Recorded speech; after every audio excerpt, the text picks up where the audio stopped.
ESL Impresario was established in the year 2010 with the vision to ignite an entrepreneurial spirit in the hearts of students of Amity School of Business. Since its inception, it has furthered the goal of Amity University to balance extracurricular activities with education. ESL Impresario not only nurtures young entrepreneurs but also prepares them to become successful industry leaders. Under the leadership of our director, Sir Professor Dr. J.K. Sharma, the ESL is one of the largest student-run body of Amity School of Business and conducts numerous events throughout the year under the guidance of Dr. Nidhi Gupta and Dr. Jayashree Sapra. The most awaited event of the year is the week-long E-Week, which is the flagship event of Impresario. The E-Week consists of several unique and interesting events, ranging from thought-provoking summits to real-life industry simulations, and of course, the most anticipated e-mailer. The E-Week has grown over the years to become synonymous to Amity School of Business. The student fraternity comes together and truly celebrates entrepreneurship during the E-Week. The E-Cell has been a constant to student life in Amity School of Business and has helped them to recognize their true selves.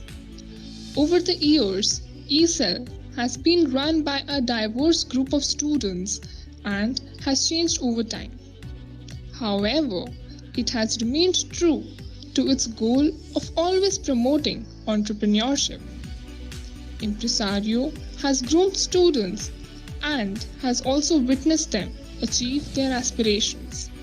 ESL Impresario has and will continue its coveted task of being the torchbearer of entrepreneurship and innovation, inspiring students to realize their dreams.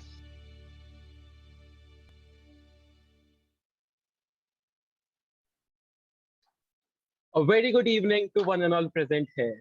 I'm Adit Agarwal on behalf of Impresario, the ESL, and Institutions Innovation Council of Amity School of Business. Welcome you all to this webinar organized on the occasion of World Innovation Day. And the theme is Growth Mindset, a Key to Innovation. Amity is a leading educational group of India, which started as a dream of an extremely successful industrialist, our honorable founder president, Dr. Ashok Chauhan sir. And our Honorable Chancellor, Dr. Atul Chauhan sir's dynamic leadership has brought Amity on a global platform. Amity School of Business has been the flag bearer of inculcating industry exposure and practicality in its students. Under the patronage of our Honorable Vice Chancellor, Ma'am, Professor Dr. Balwinder Shukla, and our respected Director, Sir, Professor Dr. J.K. Sharma. I would request Dr. Sharma, sir, to come forward and bless us with his wise words. So let me once again welcome ma'am on behalf of our Honorable Founder President, Dr. Ashok Chauhan, who is the person who has established this university, MIT University universe all over the world. We have 11 universities so far, both in India and abroad. So only motto and the of our Honorable Founder President is that education need to be spread all around the country to make people more wise, truthful, and honest towards their work culture. This is being aided by our Honorable Chancellor, who is very dynamic and young, who has the philosophy of bringing the innovation in the teaching pedagogy, whatever is available in the world.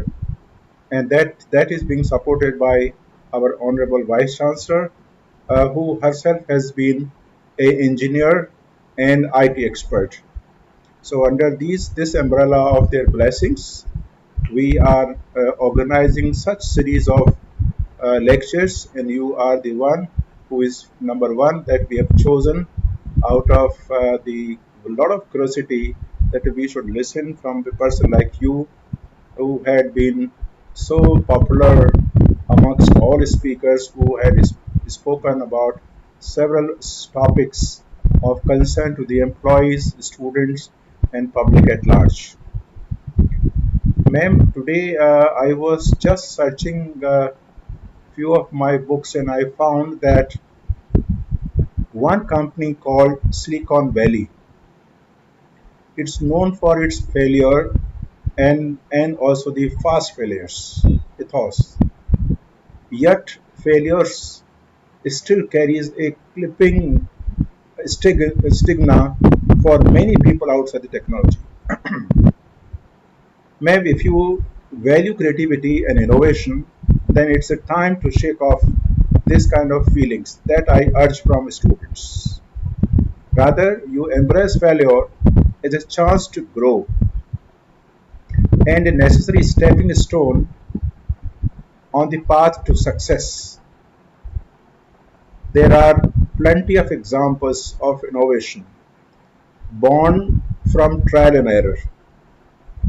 Just take an example of current example where lot of companies in the world were trying to identify or develop a vaccine to fight for COVID-19.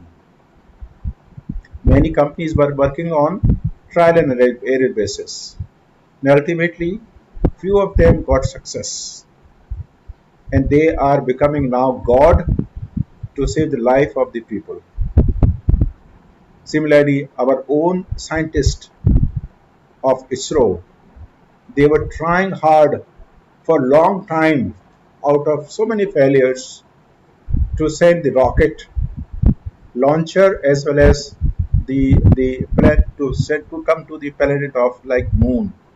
And it was fraction of seconds that we failed to land on the moon.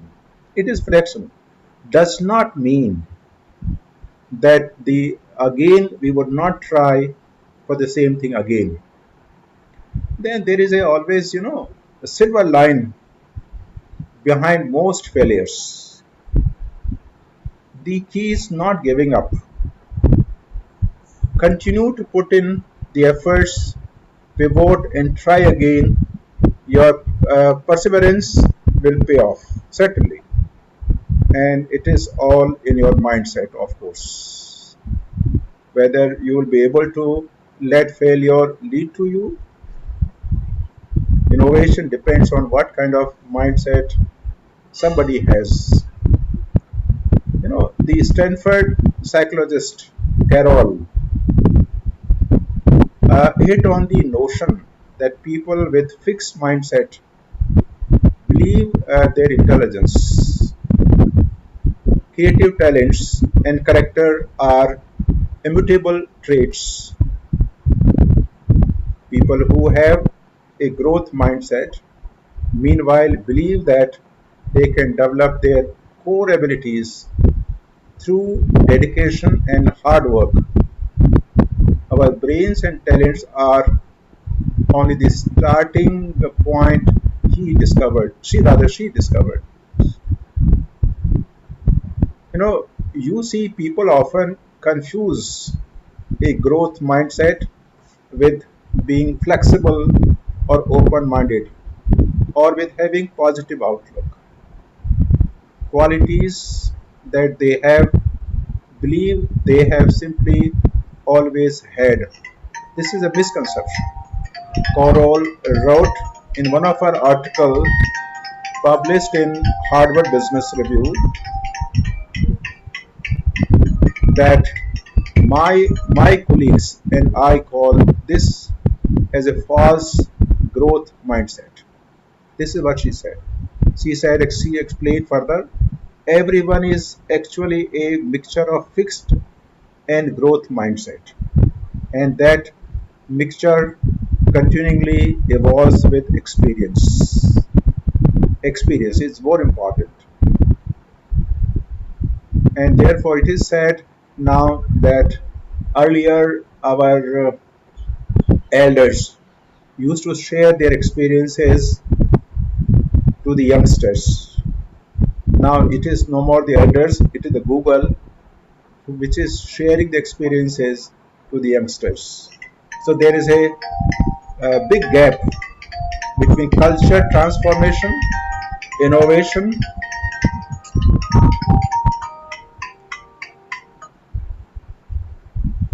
gap, and that gap need to be filled in through the person like you who had come here agreed to deliver a nice lecture on the topic of today.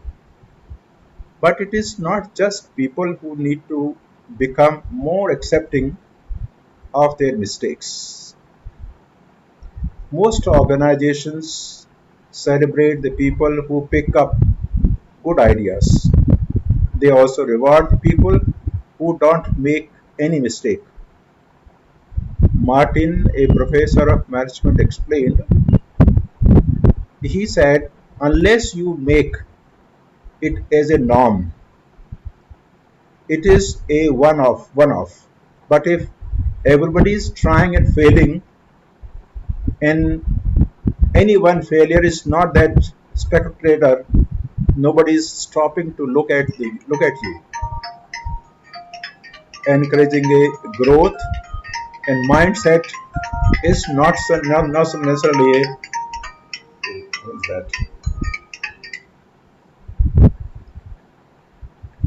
what I was saying, encouraging a growth mindset is not necessarily a cut and dry process, ma'am. It takes constant efforts and careful attention to not only assess people behavior and their performance, but to also provide constructive feedback along with these assessments. For example, as noted in the Big Think article you must be aware of, in one of the experiments, the students were either told following a test, you must be smart at these problems, or you must have worked hard at these problems. Following this, the scores of students who were praised for their intelligence dropped in future tests, while the scores of students who were praised for their efforts increased. The students who were praised for their intelligence avoided further challenging tasks, while the students who were praised for their efforts proceeded for more challenging tasks. This is a difference. So this tendency has to be increased and motivated among the youngsters. Children who were told that they were smart ended up being more anxious about failures and began to attribute failures to their innate ability rather than a lack of efforts to learn. Or, as a big think tank article stated, praising people for their intelligence rather than their efforts can actually make people perform drastically worse over the time period. So, praising ability certainly gives anyone an out for failure to perform. Carroll further stated that I cannot do that. I am not smart or talented enough. Rather than I failed, but if I do some research or try a different approach, I bet I could succeed. This is what she said in her article while discovering the success of various PhD scholars over the writing of thesis within the time period of time. You know, it is the difference between finding new ways to succeed despite failure and simply closing off the possibility of improvement. So, therefore, learning new skills certainly encourages the application of different solutions or points of view to traditional work challenges. This can impact the ability to innovate by letting them look at old hat task in a different light mode. So this is the the we had reached in India especially. I have seen in my career of 45 years plus as a teacher of management the kind of innovation that has taken place since then when I passed out master's degree and now When I was doing my masters, there was not laptop, there was no desktop, there was no PowerPoint, nothing. Yes, there was started with pager, then smart mobile, then other, so innovation has taken a place rapidly in the education system also. So unless you would not try and innovate with a proper mindset, I think nothing is going to achieve by anyone in personal life as well as in professional also. So I believe today's lecture of yours would certainly induce a sense of motivation, encouragement, and thinking twice, thrice that where and how they should start in their own career and start thinking positively towards innovations. Thank you, ma'am. Thank you so much, sir, for your wise words. Impresario, the E-Cell of Amity School of Business, has been the guiding force of entrepreneurship for students since its inception and nurtures them to become not only thorough professionals but also good human beings with high values. Impresario has grown over years under the guidance and support of our faculty coordinators, Dr. Nidhi Gupta and Dr. Jayshree Sapra. So, to begin with the webinar, I would like to welcome the session chair for today, Professor Dr. J.K. Sharma, sir, and introduce our esteemed guest speaker, Dr. Divya Jaitley, founder and managing director of Fourth Thought Corporate Communications and the Advanced Learning Institute.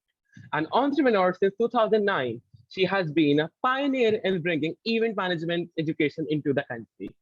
With a doctorate in philosophy and leadership management, she has carved a niche for herself across industries. Regarded as Women of the Substance at Miss India Pageant 2002, she is also a successful TV anchor, columnist, and a live event presenter. Often seen on channels like Z and ESPN, she hosted the co-voted 47th International Film Festival of India and 2016 Rio Olympics live on Star Sports. As a philanthropist, she has conducted gender audits, capacity building initiatives, and set up resources centers in Rajasthan. It's really hard for me to describe experience spanning over 19 years in just words. So, to take you on a journey of different roles that Dr. Jaitley plays in various fields, here's a short video.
So, without further ado, I would like to now invite Dr. Jaitley to take over and enlighten our young minds. Thank you, Mudit. Give me a thumbs up that I'm audible to everybody here. Excellent. Yes, ma'am, you're very much audible. Thank you for that very gracious and an elaborate introduction. I'm humbled and I'm honored to be here with such a sizable audience. First of all, I'd like to thank the management committee of eCell Impresario. Professor Dr. Sharma, thank you so much for actually summarizing my entire talk so beautifully, how you delivered it in your welcome address, and giving the crux of what we are going to be addressing today. Uh, it has been inspiring for me to listen to you, and I hope I can pass on the same experience to the young minds who are here and who spared their time here to listen to me of what I have to say with my almost 20 years of experience. Innovation is key, and more so, we are realizing that in the post-pandemic era, pandemic is still going on. These are tough and challenging times to everybody. But we have pivoted, all businesses, all educational institutions. You talk about any strategy, you talk about any format of learning, any format of imparting education. Everybody has had to twist and turn their ways to make sure that we become more innovative in our ways of connecting with people, not just professionally, but also personally. So, innovation is at the heart of everything today. Even at home, I keep seeing so many of us posting innovative recipes. Have you realized the amount of time we have spent in the kitchen, young, irrespective of the generations, from youngsters who never wanted to get into the kitchen, help their mothers, all the way to the husbands who couldn't find time because of their high corporate jobs? They are helping their spouses, and vice versa.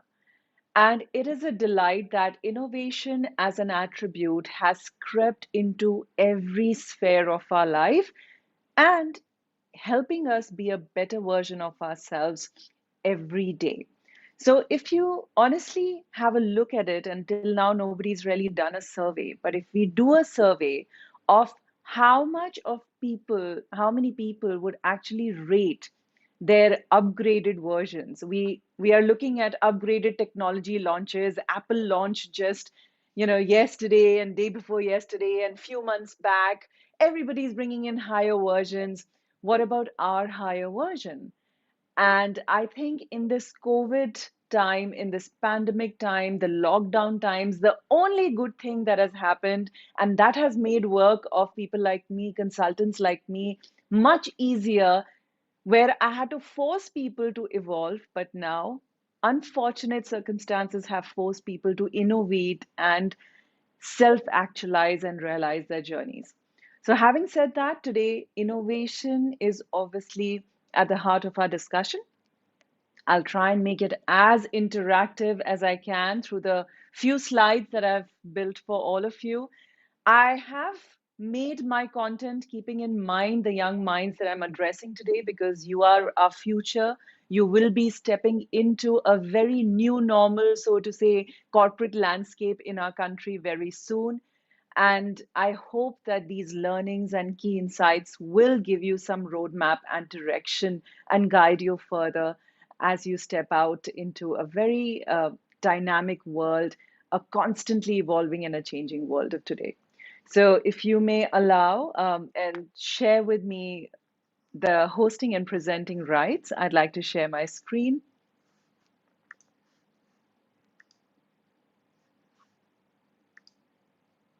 Give me a thumbs up that it's visible to everybody there.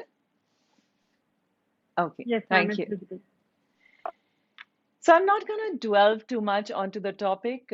We've had, our apostle of strength who opened the entire session with his wisdom. With 45 years of experience, it's difficult to match that.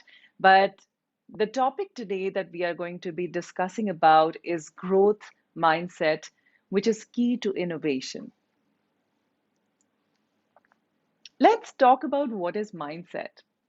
Anybody who would like to just share with me, what do you understand by mindset? How do we create a mindset? It's such a commonly used word. Any inputs? Mom, I feel like it's the way we think, it's the way we interpret things. Right. Very nice. I like the usage of the word interpretation. Anybody else? What is a mindset? Okay, so very nice that how, in very simple terms, Mudit said it all, interpretation of things, and many ways we get influenced to interpret things, right? Our environment, our genetics, our mind makeup, our cognitive learning abilities. I'm sure Dr. Jayashree will agree with us that how much in today's times your cognitive learning influences your mindset. Am I right, ma'am? Right, ma'am. But students have also put up in the chat box question answer session, like they have answered, like by being open to learning, way you think. So they have put up these answers too. Excellent. All right. So let me on the side open the chat window as well so that I'm in touch. Just to put a few things in perspective, I'd like to address all the question and answers towards the end, if that's okay. I That's can see fine, I ma'am. can see. Yes, I can see. So Chirag is saying by being open to learning, the way you think. Rahul is mentioning absolutely right. All those answers are correct, and we've already understood in the opening talk of this session that there are two kinds of mindset: fixed mindset and growth mindset. So let me quickly deep dive into how these mindsets compare, and this is where I would like to for you to focus.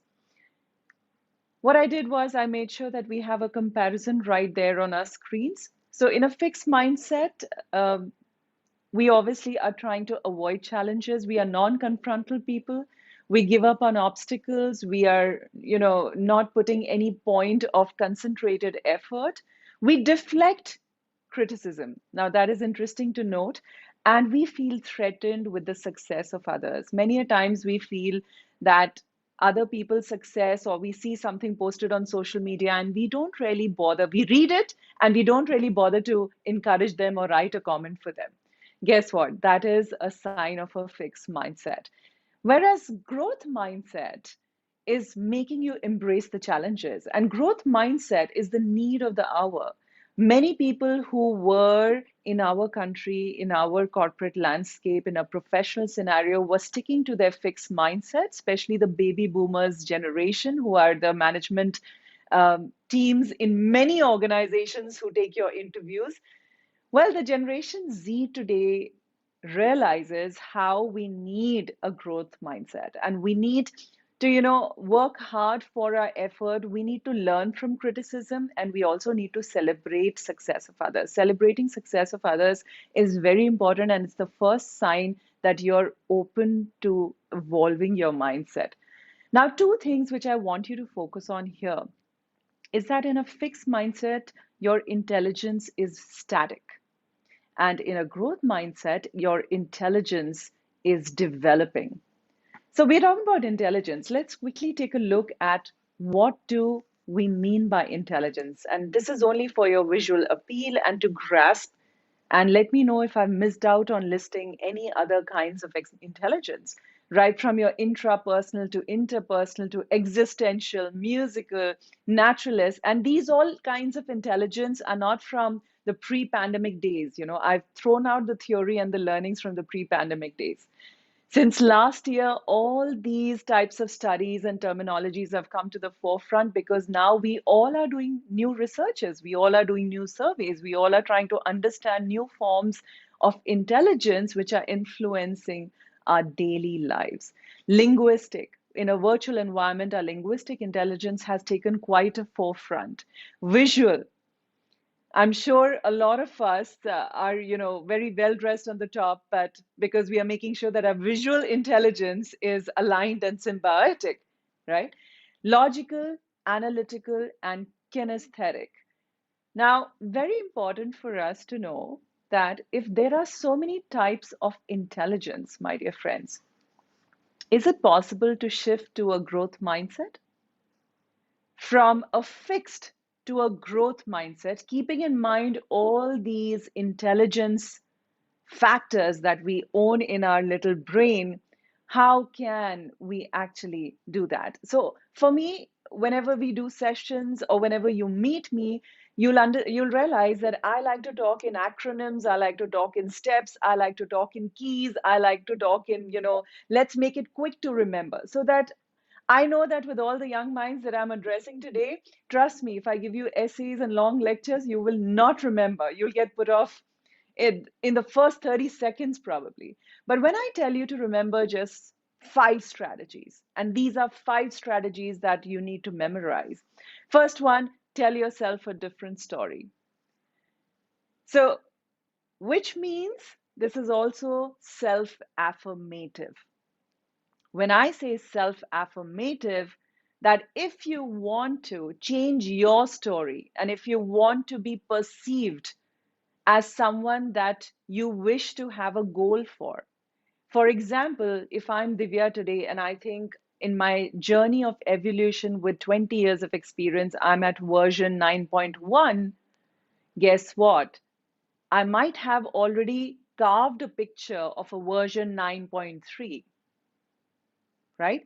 Now, when I draw that picture of Divya of a version 9.3, which is in my head, I start doing a reverse calculation and analysis as to how do I take few steps back and tell myself a different story which is going to connect the dots between the current story of persona that Divya carries and Divya's personal brand story, which would be 2 versions later. Similarly, for your organization that you work with, self affirmations really help you in telling yourself a very powerful and a different story. Set learning goals. Learning is the key, my dear friends. And very recently, one of my nephews, he said, I really had, how have you achieved so much, Didi? I've barely had any percentage in my board exams. I don't know what will happen to me. And I told him, I said, guess what? You'll be shocked how much percentage I had in my board exams. But percentages in your life is not a reflection of your learning goals. Your learning goals are very different from your qualifications, and you need to understand the difference in the two. Both of them are important. I'm not demeaning either. But your learning goals, in my opinion, and we could differ, your learning goals have to be carved. Like even today, just recently, I said, oh my God, it's been 1.5 years. I haven't upskilled myself. And I recently started doing an online course in business strategy from Wharton, and this is on competitive advantage. That how today we can pivot in business strategy, and I wanted to upskill as a consultant. So set your learning goals. It's very important. Capitalize on your failures. We heard a lot on failures, and I'm very glad that in the opening speech, we have learned about failures because I'm going to be touching upon a failure cycle, which is going to be key to all of your innovative mindset and innovation growth. Choose Goldilocks tasks. Now, this is your homework. Let me ask somebody, do you know what is the meaning of Goldilocks task? Anybody? You can write it. I have the chat windows right here. It's open here. What is the meaning of Goldilocks tasks? Or anybody can just talk to me. I'm hearing you. Okay, so this is your homework. Go look for what is Goldilocks tasks. And if I'm saying choose it, it is very important. Be consistent and flexible. Flexibility and adaptability is a key. Clockwise tasks, well, Vansh, I'm going to give you a partial credit for that, but you need to read up a little more on the Goldilocks task, right? So, 5 strategies which will help us, whichever kind of mindset we have, to shift to a growth mindset, which is the need of the hour, and it is at the center of developing an innovative mind. Most of you are going to be our future entrepreneurs. So remember that as an entrepreneur, innovation is going to be a synonymous word for you. Not just for your own personal brand, your own persona, your business, your personal life, because everything is linked. Today, in a world of digital transformation, we do not have distinctive barriers anymore, my dear friends. Everything is about a hybrid version or a blended version. Guess the cars are coming in hybrid versions, so we have to learn to survive in a hybrid world. And our blended learning version tells us that innovation is going to be a part and parcel of our daily life. Let's talk about failure, the failure value cycle. And I love creating this and sharing this with everybody, especially the young minds. It's very, very important. Chirag, thank you for reaffirming one of my statements: growing neither too fast nor too slow. Absolutely. And that is a very subjective definition for everybody, because fast and slow is very subjective, right? You decide your own pace and nobody's there to judge you. Well, today, thanks to COVID, judgments are all out of the window. So it's a judgment free world. This is a time for you to thrive. Coming back to failure savvy leaders, most of you might become entrepreneurs tomorrow. And we all know that entrepreneurship needs to have growth mindset and hence an innovative mindset and a bent of mind as well. But you have to understand you can be anywhere in the world. You could be working for an MNC, for a startup, or having your or owning your own startup.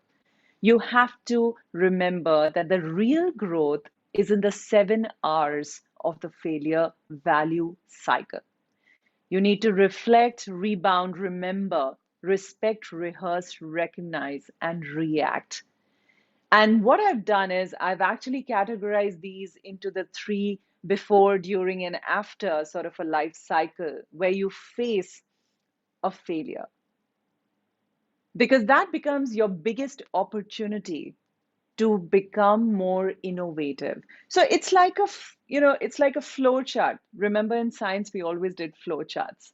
And your first flow chart begins your element that is going to fuse and react and give an interesting, combination and come up with a totally different alloy is that we need to have a growth mindset, which is flowing into your innovation, which is flowing into a failure savvy leader or a failure value cycle. So please remember that the more innovative you are, and this is completely my opinion, you can beg to differ with me.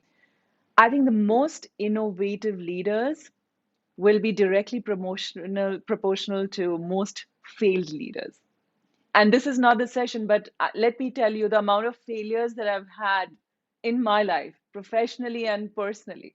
How many times I've had to change my strategies to fit the need of the consumer, the client, the current times. How many times I've had to be flexible and adapt. But it all began with your mindset. Of course, resilience is key, but this is something that I really love to share with everybody, and I hope you remember this visual.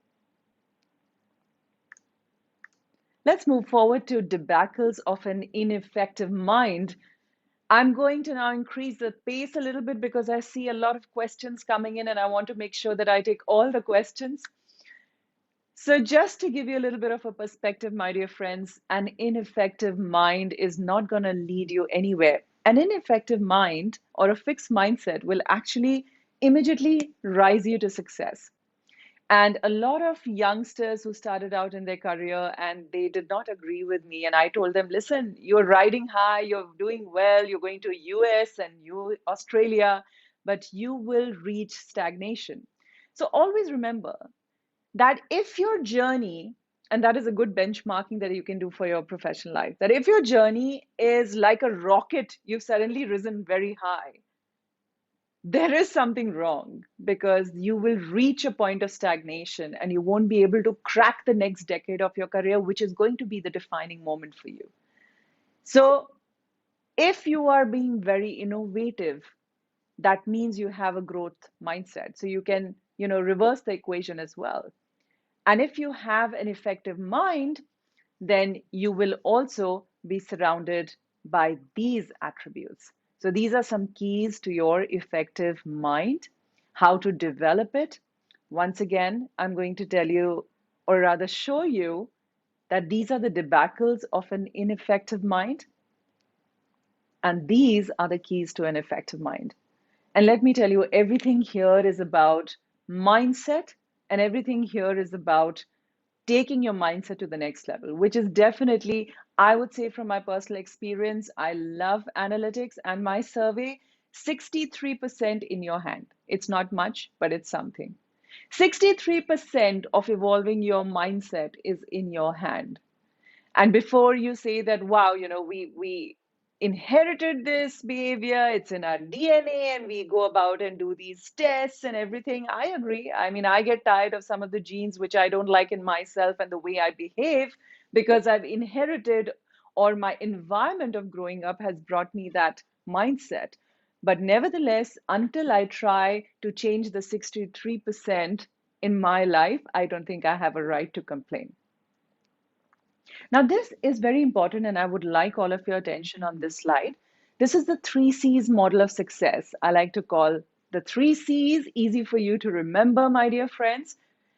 And we all need defining moments of our life to change the course of our life and to take us to the next level of success. Now, when we talk about innovation, innovation always comes at some cost. There is always a price to pay. But with an innovative mindset, the true mark of success, when you achieve that innovation coming through, is your defining moment. And that I have summarized in this entire pictorial representation. So, your basic traits are these six traits, which I think are extremely important, which lead you to three C's: curiosity, creativity, and commitment, the three hallmarks of innovation. And these three hallmarks of innovation is what is going to not just give you a defining moment, but also lead you to entrepreneurial success. So towards the end, I'd like to, list out these very simple 5 steps.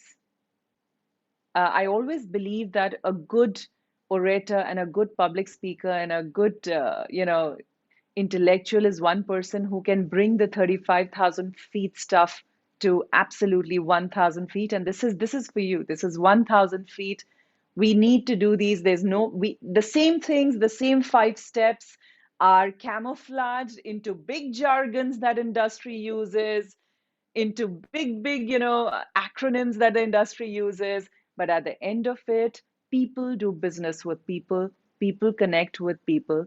And that is where it is going to be your defining moment in the future. But for that, to attract that, follow these 5 steps to build an innovative mindset. Very simple. Step one is listen. We don't listen. The sad part is that today, in not just the companies, but in personal life, we have so many tools of communication, yet we do not listen. And it has to be a conscious effort to listen. Step two is defer. We are a very impulsive generation, all of you guys. And while it's good to be impulsive in some sense to enjoy the adrenaline gush, it is very important to defer some of your decisions. And when I say defer, defer it by manifesting your thoughts.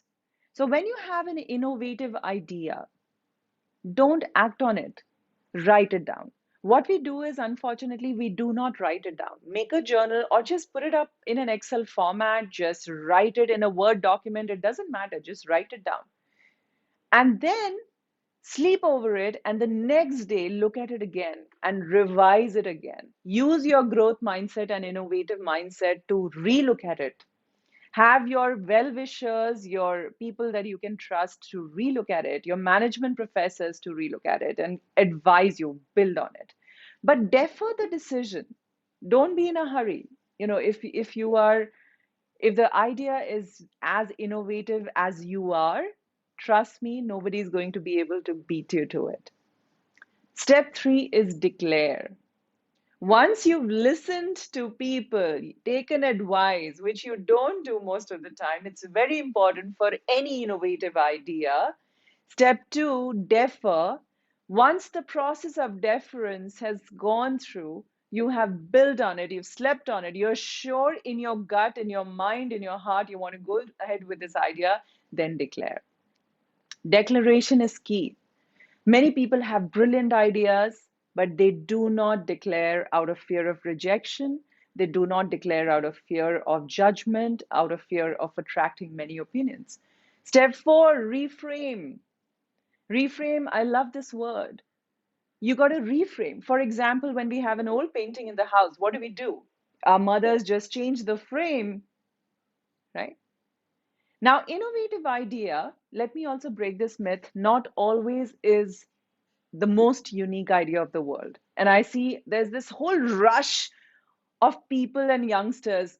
You could also have an existing idea that you are presenting or redoing in a most innovative way.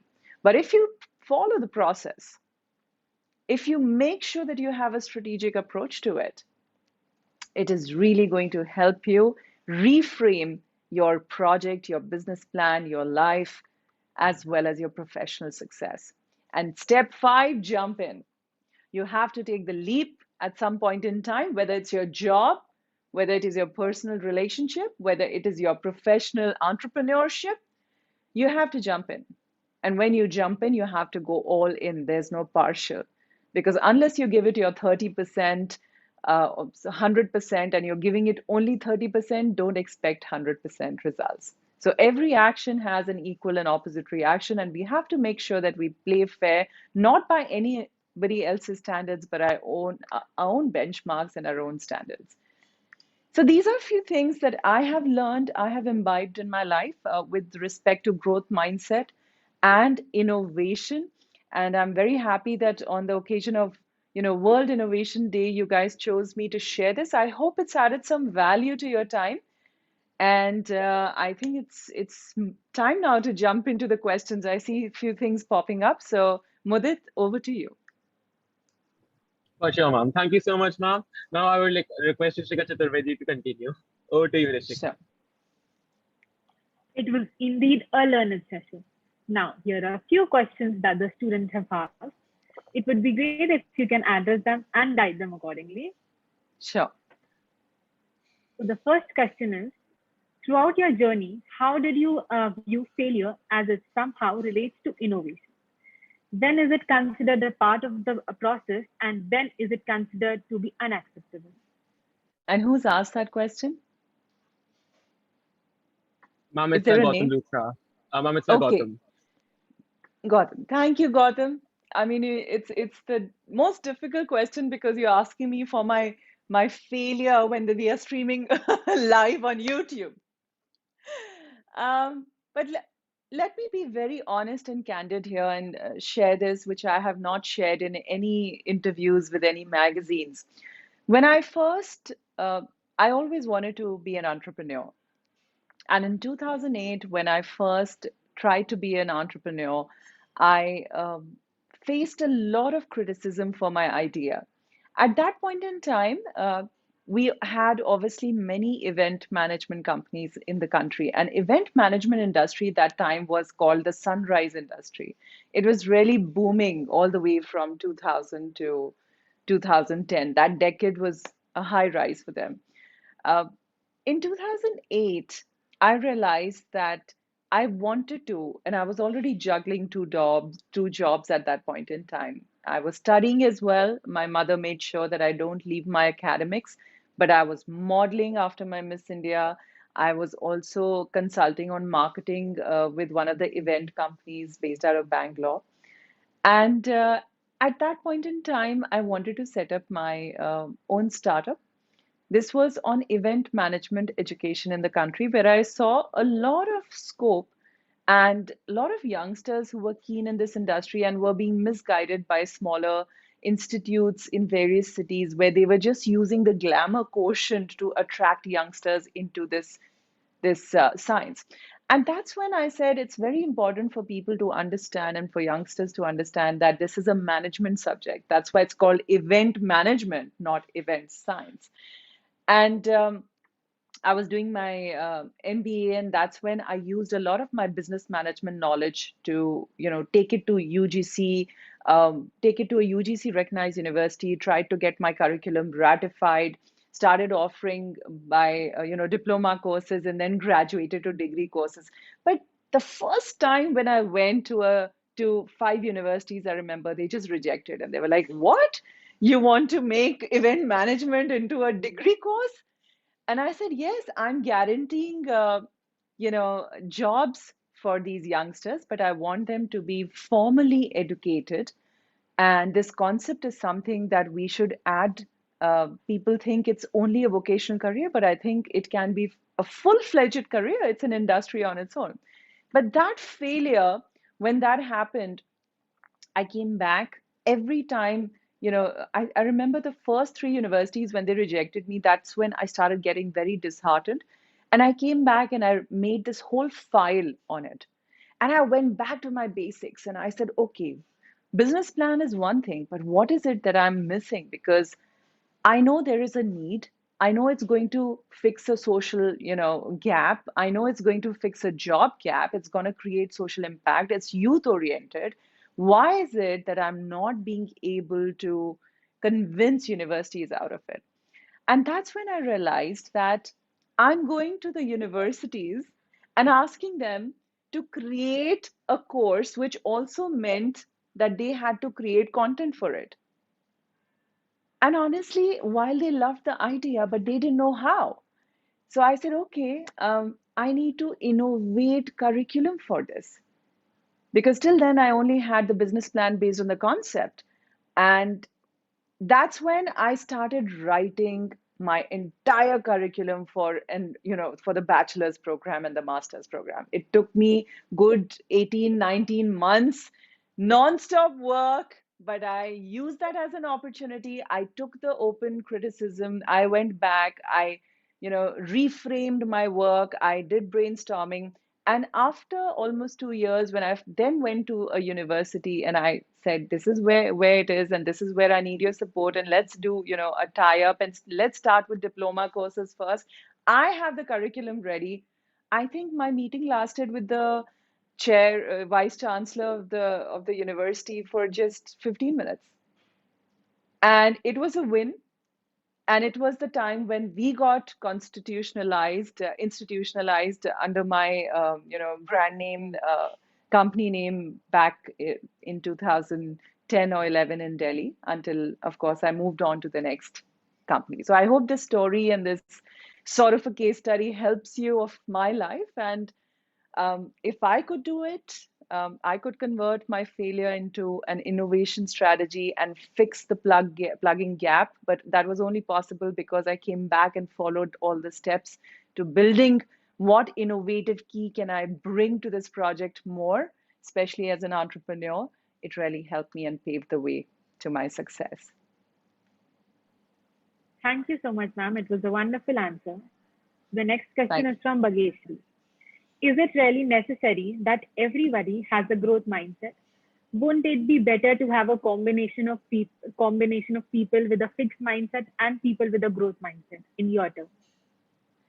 So, excellent question again. But if you are working in a corporate environment, and I'm going to give you both the perspectives. One when you're going to be an employee, and one when you're going to be on let's say the entrepreneurial side, where you land up being the management and the owner, right? Now, mindset is a part of your culture. Always remember. Now, in your organization, there's only space for one culture, one value chain that you can actually weave everybody with. So I always recommend that everybody has that mindset. I've had the most high potential employees, but because they had a fixed mindset, it couldn't go through beyond a certain time. And it was a lot of clashes between me and my team. I even lost a business partner last year because of this issue, because I believe in a growth mindset and I'm constantly evolving, whereas the person had a fixed mindset with global years of experience, right? But I couldn't really convince him. And our clients were suffering. So I feel that it is always good to have one sort of mindset. And until the pandemic hit us, I think we had a choice, to be very honest, in an offline online world, to have a choice of mindset in our companies and where we work or in our families. But after pandemic, the world has become so fluid. It's become such a VUCA world that you have to have one sort of mindset. And I think without a growth mindset, it's impossible for you to evolve, not just professionally, even personally. So that's my answer to that.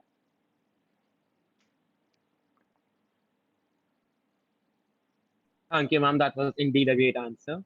Now, moving ahead, we have a question by Ritika Dev. So, for individuals' growth, which is most important talent to do something or consistency in it?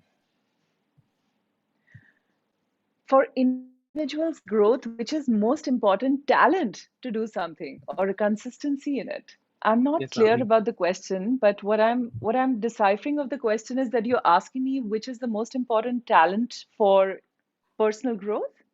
Yes, ma'am. Uh, you know, Ritika, this is very subjective. So, for example, innovation I feel is fueled by creativity. They are interdependent. Now, creativity to different people comes in different forms. For example, Mudit might enjoy making music, not singing, but making music in his free time. I'm just using a hypothetical example. Whereas I might enjoy Odyssey dancing, which I might do in my spare time to thrive my innovative cells and my creative cells. So, in terms of an important talent, I think talent is very subjective.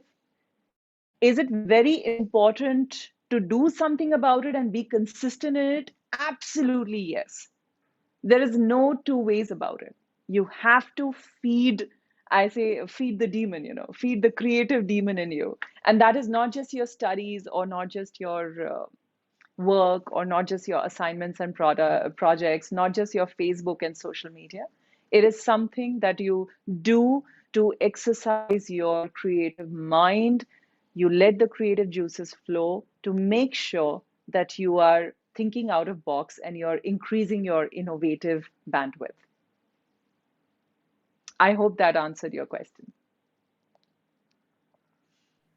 Thank you, ma'am. Now, moving ahead, we have a So, question ma'am, by I think Yuganshi it would Singh. have. So, Rishika, you may continue. so ma'am, Yuganshi asked, what is the right age to appropriately introduce growth mindset? Right age. I'm curious, how old is she?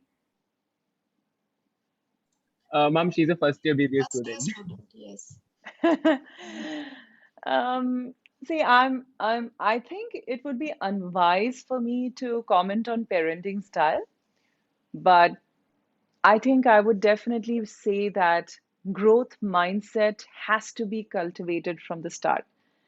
If that happens, we will be much better off. Our struggles will be less. I had to struggle a lot. I had a fixed mindset, by the way, and that's a candid confession again here to all of you.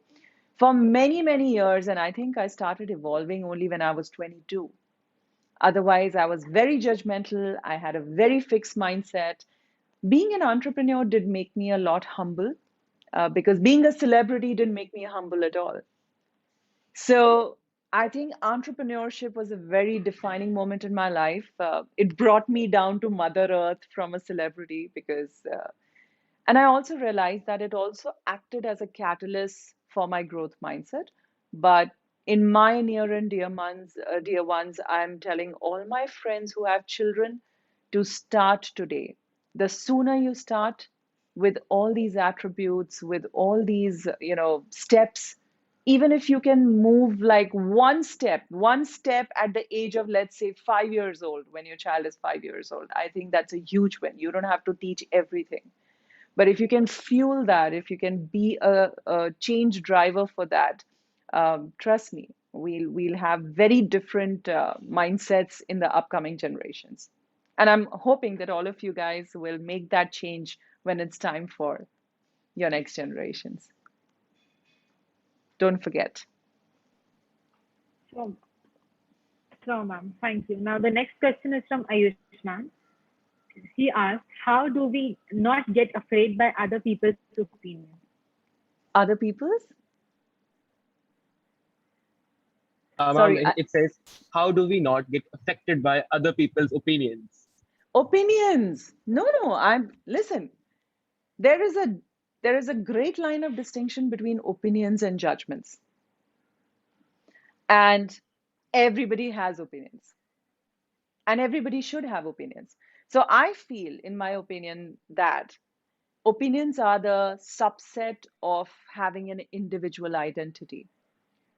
For example, what kind of eggs do you like is also an opinion. You'll be surprised that when till I was 20 years old, I had no food preferences. I didn't know what I liked in food. Every time my mother would ask me, what do you want to eat? And I would say anything or nothing.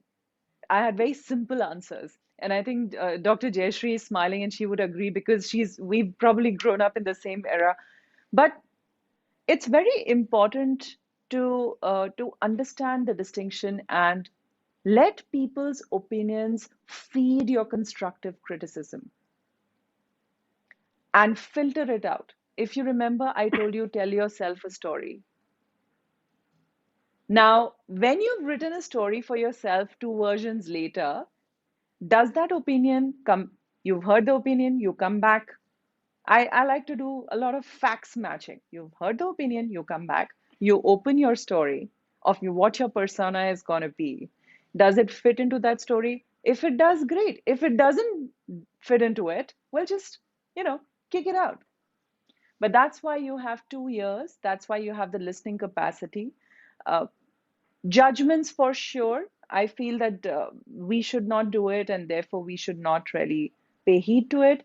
Opinions will come your way no matter what, but how much to retain, how much to use it as a development strategy, how much to use it to fuel your creativity.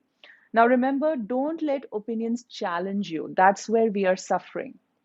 The moment you let opinions challenge you, you are out set to prove it, to wrong the opinion, and that's when it's a horrible cycle of course of events which is not very constructive for your life. So you have to understand that you don't have to prove it to anybody. Unfortunately, some of our parents also expect that we have to constantly prove ourselves to them. But you have to first realize that these opinions matter.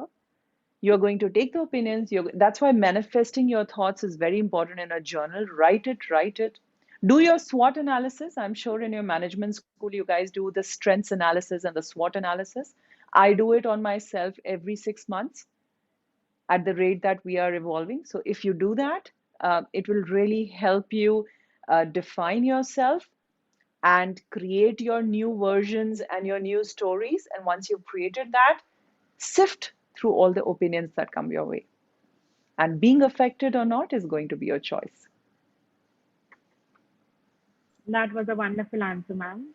Now Rishi, the Thank you. next question is from, yes, Ronan, you can take one or two questions because the time is also going to end, and then we can end so up. And ma'am, I there's think ma'am can answer them, like they can personally mail.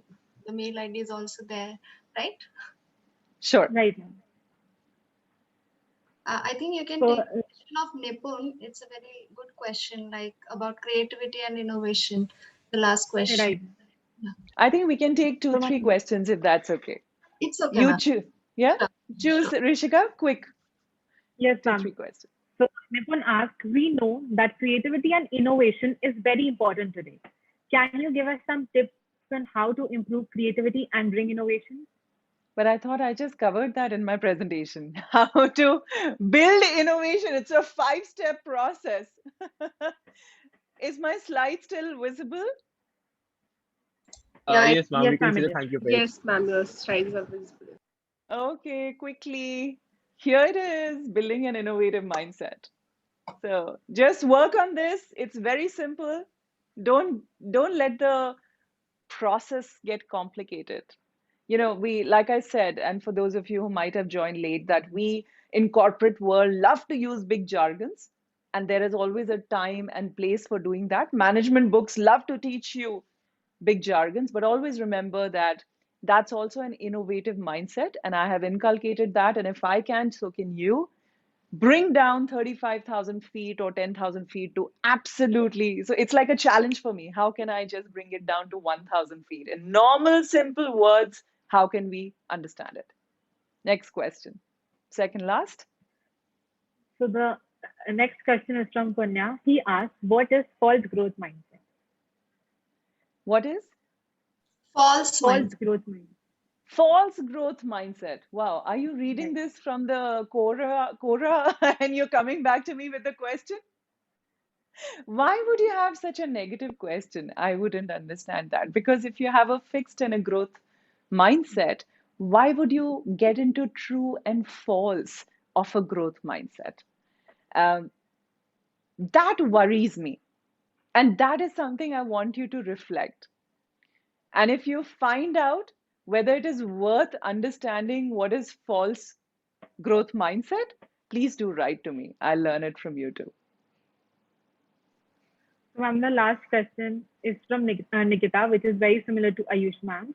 How do you respond to constructive criticism? Oh, yes. Excellent question. I'm glad we are ending on this. How do you respond to constructive criticism? I would leave you guys with the concept of three eyes. Okay? Three eyes. Number one, let it be intentful. Intention. Mark my words, intention is the key. Even in your communication, whether it is because your response will come through a communication channel or a tool, right, that you would be using to react to that constructive criticism. Um, Number one, your answer should always revolve around the intent. Number two, make it interesting. For example, when I get, and you'll be surprised how much of criticism I get all the time on social media forums, and sometimes I have these, very senior looking and very strict looking senior management people in different forums and chairpersons giving me the stares. But if you have wits about, if you have presence of mind, if you have an innovative mindset, you can think out of the box, then you can make your reply very interesting. Not offending, very interesting means that you pique the interest on the other end to know you more. Very often, you must have seen, and for those of you who are on LinkedIn, feel free to connect with me because you will notice how I respond. Now, LinkedIn is a professional social media forum which is allowing you and giving you voice to connect with different leaders, right? And you will be surprised when sometimes a controversial post is there and how people respond to it. Or if somebody's achieved something, how people respond to it. And all they say is just congratulations, congratulations, congratulations, or thank you, thank you, thank you, right? Just validations. But how can you respond to somebody's opinion or constructive criticism in a very intentful manner, in a very interesting manner? And last but not the least, anybody who can tell me what could be the third I? Think. Innovation. Innovative manner. Yes, there could be more meanings to I. So interesting, intentful, innovative. Anybody else? What could be the third I?